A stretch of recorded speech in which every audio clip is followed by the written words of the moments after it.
ganyan. Ganyan ang bansa. Okay. This country Yeah. is going to hell. Yeah. Because we are led by a person who doesn't know how to be a president and Yeah. who is a liar.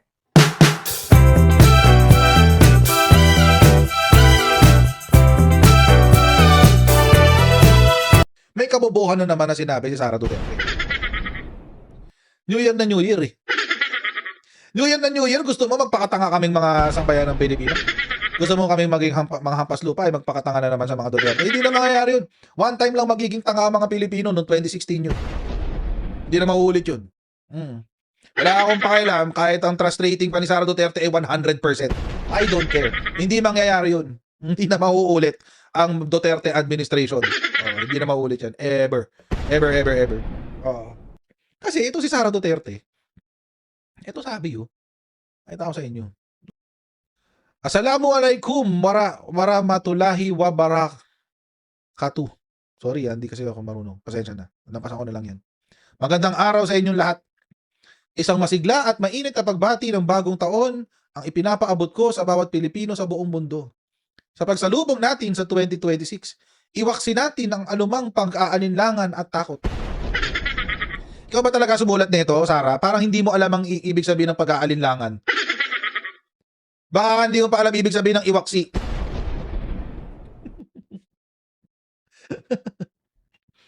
Okay, ngayon, ang simula ng isang panibagong kabanata, isang malinis na pahina na punong-puno ng pag-asa. Ay, hindi! Walang ganon. Walang ganon. Walang malinis na pahina, hindi.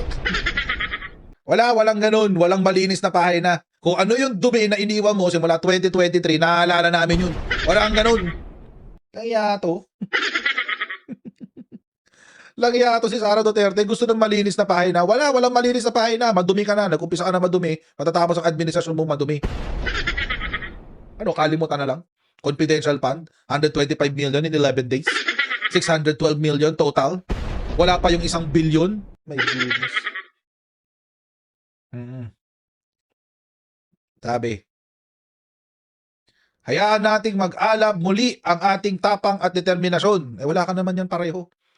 Ano man ang hamon ng ating haharapin, taglay natin ang pagbihirang lakas upang malampasan ang lahat ng balakid.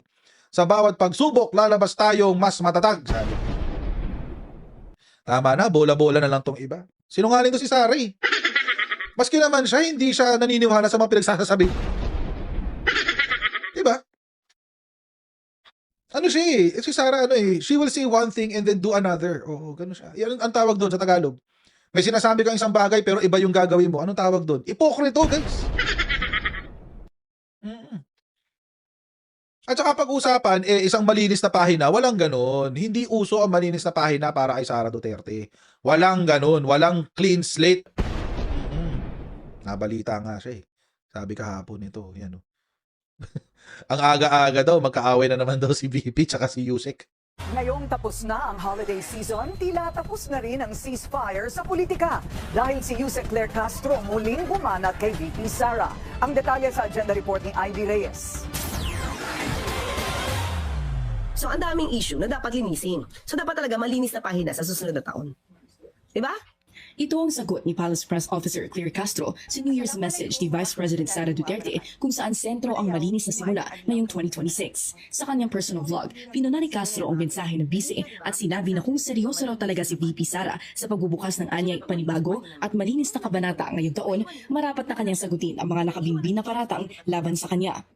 Sa pagsalubong natin sa 2026, iwaksi na natin ang anumang pag-aalinlangan at takot. Ngayon ang simula ng isang panibagong kabanata, isang malinis na pahina na punong-puno ng pag-asa. Hindi man lang niya hindi niya masabi yung salitang pahina. Isang malinis na pahina. Pahina. Ano daw? Pahina? Pawik? Pahina? Diyos ko. Alam nyo kasi mga kababayan, ganyan kasi talaga kapag scripted. Pag scripted, ganyan. Pag ang totoong Sara Duterte, mga kababayan, ganito. Wait, nawala. Uy, wait. Papakita ko sa inyo yung totoong Sara Duterte, mga kababayan. Wait lang. Ito na. Ito yun, ito. Ito ang totoong Sara Duterte pag unscripted, unplugged. Oo. Live, unscripted, and unplugged. Oh, parang ano yan? Parang mga MTV nung kabataan ko. Live and unplugged, Sara Duterte. Ay. Ano pala gusto ginagawa mo eh? Bakit mo sinisira pangalan ko? Joel Chua. Si Chaka. Si Chaka Dal. Ganyan. Ganyan ang bansa. Okay. This country Yan. is going to hell. Yan. Because we are led by a person who doesn't know how to be a president and Yan. who is a liar. Alam niyo anong pruweba ko na sinungaling siya? Tinanong Sige. ko, dalawang businessman. Hindi, kwento-kwento mo na lang yan eh. Napasa natin yan. Ito, nagduduro. Yan. Ito yung pinakamaganda. Ito. Martin Romualdez, Lisa Marcos, Bongbong Marcos. Ito, sorry. The Napas. votes of people. Ang ina ninyong lahat. Yan! Yan ang original ni Sara Duterte. Yan ang orig. Walang katulad. Walang kaparis. Live and unplugged. Ito yun. Ito yung totoong Sara Duterte. Kapag scripted, ito siya, bait-baitan, di ba? Pag scripted, wait, lakayan natin. Okay. 26. Iwaksi na natin ang anumang pag-aalinlangan at takot. Ngayon ang simula ng isang panibagong kabanata, isang malinis na pahina na punong-puno ng pag-asa. Yan, di ba? Pa-smile-smile pa siya, di ba? Pa-smile-smile. Punong-puno ng pag-asa. Pero sa totoong buhay, ito. To get the votes of people. Gi. Ang ina ninyong lahat. Yan. Yan talaga ang tunay na pagkatao ni Sara Duterte. Martin Romualdez, Lisa Marcos, Bongbong Marcos. Yan. Yan yung tunay niyang pagkatao, guys. Oo. Tuloy natin. Sa vlog na ito, binalikan ni Castro ang 2017 investigation laban kay VP Sara at kay former President Rodrigo Duterte kaugnay ng milyong pisong undeclared wealth umano na natuklasan ni dating Deputy Ombudsman Melchor Carandang. Gaya ni Carandang, binuksan din ni dating Senador Antonio Trillanes IV ang usaping ito noon at sinabing may patunay galing sa Anti-Money Laundering Council o AMLAC na may iba't ibang bank accounts ang mga Duterte na hindi nakadeklara sa kanilang Statement of Assets, Liabilities, and Net Worth. Ang mga bank account na ito ay nakapangalan na sa mga Duterte bago umupong presidente si FPRRD. Kung matatandaan, ang kasong ito ay nauwi sa dismissal ni Carandang Correct. nang maupo bilang ombudsman si Samuel Martires. Tinutulan kasi ni dating ombudsman Conchita Carpio Morales ang suspension na ipinato ng Duterte administration noong 2018 dahil wala naman daw jurisdiction ang sitting president na disiplinahin ang Right. isang independent body gaya ng ombudsman. Tama. Inulat din muli ni Castro ang 125 billion pesos na confidential fund ng Office of the Vice President na nagastos umano sa loob lang ng 11 araw. Matatandaan na ang kontrobersyal na amount na ito ay basis din ng verified impeachment complaint ng House of Representatives laban sa Vice. Sa impeachment complaint na ito, nasa higit 11.36 million pesos daw ang nagastos ng OVP kada araw sa laki ng halagang ginastos sa maikling panahon. Ayon kay Castro, tila nakakalimutan na ang mga isyong ito at pinupuntiriya ang Administrasyong Marcos sa pagkalat-anya ng tinawag niyang Leviste Files o ang listahan umano ng mga sangkot sa maanmalyang budget insertions. Wala naman daw problema sa pagsisiwalat ng ganitong mga dokumento basta't authenticated ng concerned agency.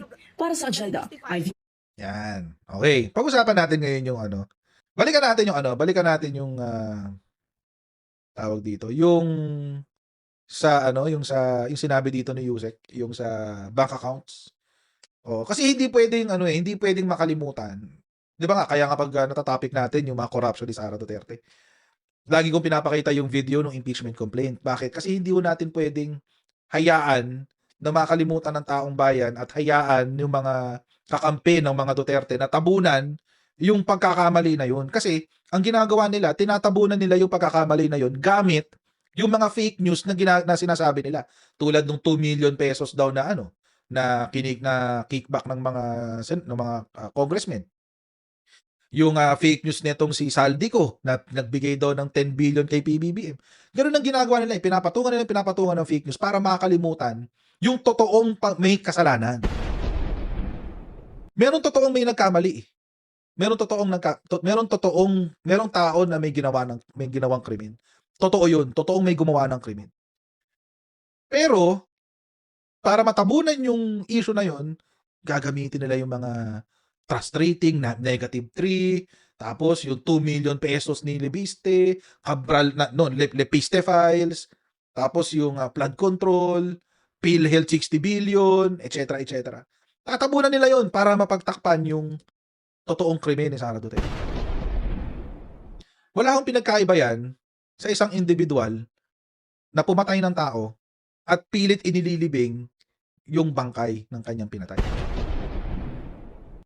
Alam niyo mga kababayan, kung gagamitin ko yung halimbawa na yun, meron at merong maghahanap sa katawan ng pinatay. Laging ganun, laging merong maghahanap. Nasaan na yung anak ko, nasaan na yung kapatid ko, nasaan na yung pamangkin ko, nasaan na yung asawa ko, nasaan na yung whatever. Mga kababayan, eto nga yung missing sa Bungeros Ilang taon hinanap. Ngayon nakita na nasa ilalim ng talik. See? Meron at merong maghahanap. Hindi nyo tuluyang maililibing yan. Tulad ngayon, tayong sambayan ng Pilipino, tayong lahat, naghahanap tayo ng sagot doon sa ninakaw na confidential funds. Naghahanap tayo ng sagot tungkol doon sa 1 billion na allegedly insertion daw or request ni Sara Duterte nung mayor siya. Di ba? Naghahanap tayo ng paliwanag. Hindi po pwedeng kalimutan na lang. Walang clean slate. Walang ganun-ganun. Naghahanap tayo ng sagot kung bakit nagkaroon ng 75 million peso na notice of disallowance si Sara Duterte. Naghahanap po tayo ng sagot kung saan napunta yung 7 trillion pesos na inutang ni Rodrigo Duterte. Nasaan na? Tapos ang isasagot sa atin, hindi confidential yan, hindi na dapat pinag-uusapan yan. Sira ulo ka? Baliw ka? Hindi. Clean slate na, clean slate. What the hell? Walang ganun. O di ba, hihiritan tayo ni Sara Duterte na pagod na ang mga tao sa impeachment. Hindi kami pagod. Pagod kaming mag-intay ng sagot. Ikaw ang pagod sa impeachment. Kami hindi. Iniintay namin yung sagot. Oo. 51 billion ni Pulong. Correct. Edel Toto Valduesa. Ang tagal na namin iniintayan. Hanggang ngayon, wala kaming makuhang disenteng sagot. Anong clean slate? Walang clean slate. Tsaka kadal ka. Tsaka ka Duterte. Walang clean slate. Hindi uso yun. Walang ganun. Hindi pwede. Ito nga Ito, for example, yung sa bank accounts. Matagal na ho yan. 2017 pa ho yan. Nung sa bank account. 2017 pa yan. Ang tagal na yan. Next year, 10 taon na yan.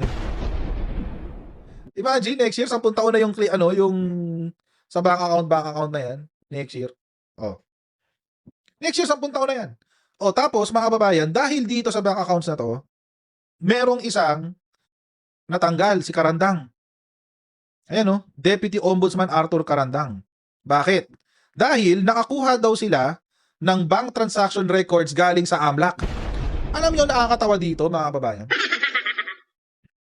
Sa sobrang kontrolado at takot na takot ang mga tao kay Rodrigo Duterte noon, alam niyo sinabi ng AMLAC, wala kaming binibigay. Excuse me. Diba? Wala raw silang binibigay. Natakot ang AMLAC kay Rodrigo Duterte.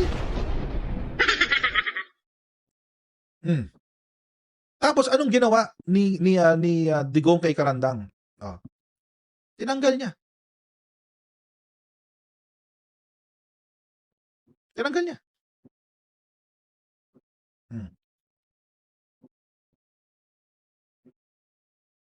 Si Karandang daw is liable for graft and corruption after he told reporters in a TV interview that he had evidence of the president's alleged ill-gotten wealth.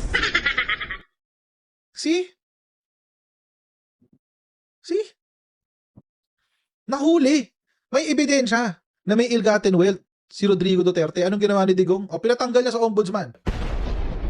Sino nagtanggal? Si Martires.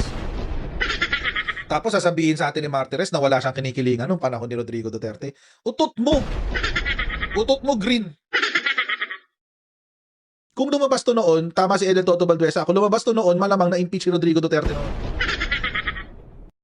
Tapos mga kababayan, di ba 2017 na nangyari. Tinanggal si Karandang 2018. Kasi 2018 in-appoint si tawag dito. si Martires eh. Pagka-retire niya sa Supreme Court, nilipat agad siya sa Office of the Ombudsman. So 2017. Fast forward 2024.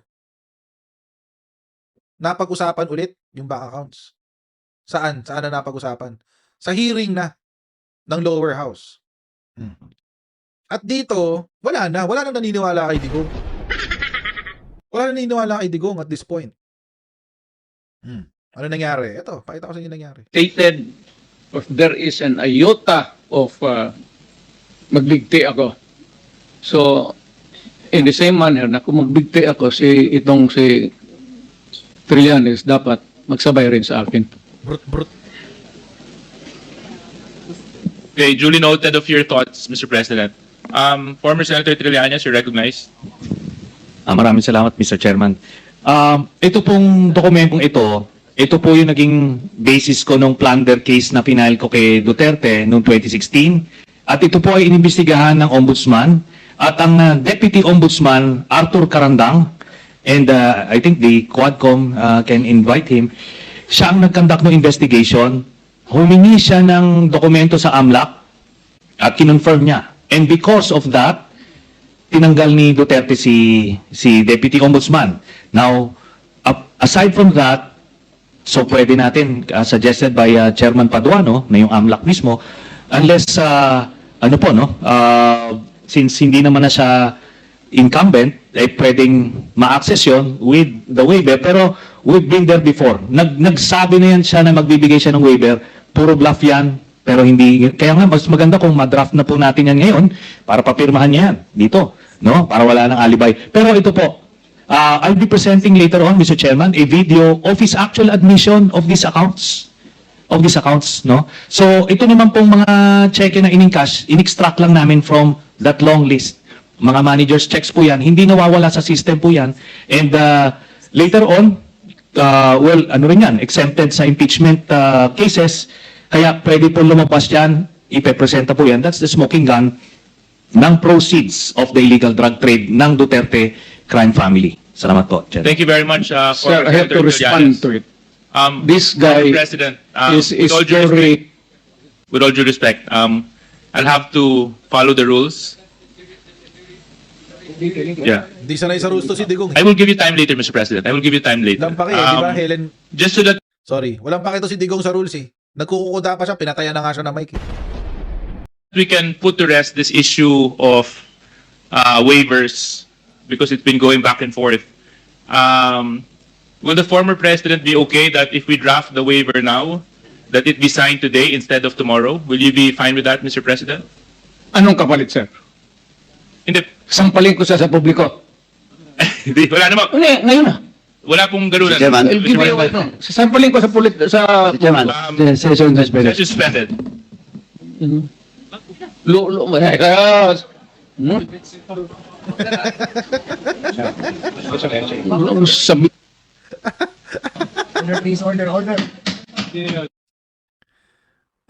Bakit? Ba't nagagalit si Mejaldea? Ba't sila nagagalit kay Trillanes? Sira ulo pa sila? Tingnan nyo ha. Si Duterte sabi sasampalin daw niya si Trillanes. Walang reaction si Mejaldea tsaka ano pa pangalan to abogado natin? Alam mo ang pangalan nito. So doon sinabihan na, tara, halika na. Biglang nag-react kayong lahat tapos aawayin niyo yung kabila. Baliw ba kayo? See? Yun yung sinasabi ko sa inyo na wala talagang kwenta pag ikaw naging DDS. Nakukurap talaga utak mo, nakukurap ang utak, puso, lahat. Diretso talaga impyerno ka, guys. Oh. And by the way, thank you very much for reminding me about the late great Congressman Acop. Meron pa akong video niya dito nung na-save ko yata. Sana na-save ko siya. Ito. Since we're on the topic already ng mga nauungkat na mga krimen. Walang clean slate, mga babayan, kasi marami pa akong krimen ang kailangan maungkat. But what do we make of the war on drugs? Konting silip para sa ating mga kababayan. Mukhang ang war on drugs was a convenient way to eliminate competition in the drug trade. More specifically, the local manufacturers. Let us remember, ang key feature ng war on drugs ay ang reward system. every kill is compensated. And the bigger the catch, the higher the video. Colonel Espinido even adds that awards could go as high as 100,000 and that the system at that time was known to all policemen. It was such a strong but perverse incentive to play along with the war on drugs. The existence of the reward system is not denied. In fact, ipinagmayabang pa ito ni former President Duterte at ang kanyang mga alipores. This reward system has long since existed in Davao and was transposed in the national scale noong taong 2016. Evidently, this reward system caused the systematic killing of operators of drug laboratories and chemists and those distributors who source their product from these local manufacturers. Ano po ang benefit? Open season na po for drug importers. Ang masama, isa itong naging ugat ng extrajudicial killing. Right. Huwag po nating kalilimutan na napakarami ang namatay sa war on drugs. Correct. 20K. 30,000 ayon po sa datos. 30K kung paikinig kayo kay Rappler. But the official is mga around 25 to 27,000. Nakabase yan sa progress accomplishment report na isinom ng Office of the President noong 2017. Tapos merong mga additional na 6 or 7,000 na sa official na enkwentro. So yun. So mga around 25, 26. Mga less than 30K. Pag ni-round up mo, 30K siya. Narinig po natin ang mga pamilya ng mga naging biktima ng war on drugs. Marami sa kanila, ayon kay former President Duterte, ay collateral damages. Shit happens, ayon kay Senator Bato de la Rosa. Ladies and gentlemen, the Quad Committee has started to uncover a grand criminal enterprise, and it would seem that at the center of it is the former President. Napakasakit po nito dahil tayo pong lahat ay nabudol. Mahirap po ang trabaho natin dito sa Quadcom. Walang gustong pumalag sa sistema. Walang gustong buwangga sa isang popular na dating presidente. Right. Pero kami po, tulad niya ay halal ng taong bayan. Kaya ipagpapatuloy po natin ang ating inquiry at sisiguraduhin po namin ayusin ang ating mga batas upang masiguro na hindi na mauulit ang mga kaganapang ating natuklasan. Sa darating na taon at sa mga susunod na Quadcom hearings, tatalakayin po natin ng mas malalim ang usapin ukol sa droga dahil sang-ayon naman po tayo, salot po ito sa lipunan. We will leave no stone unturned. Maraming salamat po at magkita-kita po ulit tayo sa susunod na taon. But what do we make of the war on drugs? Yun. Diba? Tulad yan. Yung sa war on drugs, 2011 pa yan. Tagal na yan. Pinilit ilibing ng ng pamilyang Duterte sa loob ng 6 na taon. Nililibing nila sa kasikatan, sa troll farms, etc. etc. Sa pambubudol sa ating lahat. Pero, at the end of the day, aalingasaw at aalingasaw. So, hindi uso ang clean slate. Walang clean slate. Oo. Walang malinis na pahina. Oo. Lalo na kapag public official ka. Ulitin ko kapag in general, kapag pag-usapan natin ng relihiyon, meron talagang clean slate. Walang problema. Meron, mapagpatawad ang Diyos Pero kung public servant ka, at magnanakaw ka, walang clean slate. Lalong-lalo na hindi ka pa nalilitis. Wala ka pang inaamin, at hindi ka pa nalilitis. Walang ganun. Walang clean slate hanggat hindi ka nalilitis ng maayos. Walang clean slate. Yan lang ang makakapagpalinis kay Sara Duterte. Yung aminin niya, number 1, hindi na aminin yung magpasubmit siya sa litis. Yun na lang. Lahat ng effort para litisin siya, kinontra niya Nung unang gusto raw niya ng bloodbath, tapos biglang nilabanan niya sa Supreme Court. Meron pa mga chismis na binayaran niya ang Supreme Court para i-acquit siya. Or, quote-unquote, i-dismiss yung kaso niya. Hindi pala acquit. Para pa panalunin siya.